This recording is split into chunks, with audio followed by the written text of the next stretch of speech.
صراط المستقيم صراط الذين أنعمت عليهم আজকে এই আমাদের বাংলাদেশ স্কুল অ্যান্ড কলেজ মাঠে যে ঈদের জামাত হয়েছে, এখানে একখণ্ড বাংলাদেশ মনে হচ্ছে। ঈদের খুশি অনুভব করছি বেশি, সবাইকে কাছে পেয়ে। বাংলাদেশ স্কুলে আজকে অনুষ্ঠিত এই ঈদের জামাতে আমরা অনেকটা বাংলাদেশের একটা ফ্লেভার অনুভব করলাম।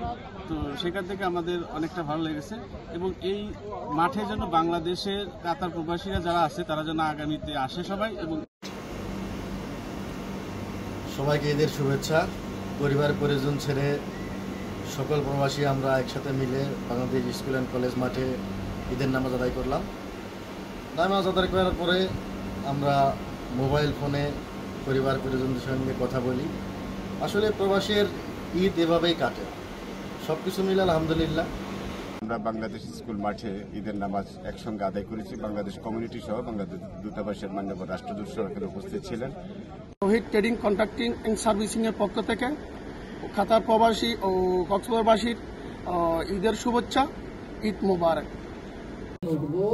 ওয়ালাকুম ওয়ালিসাইরিল মুসলিমিন ফাস্তাগফিরুহু ওয়া তুবু।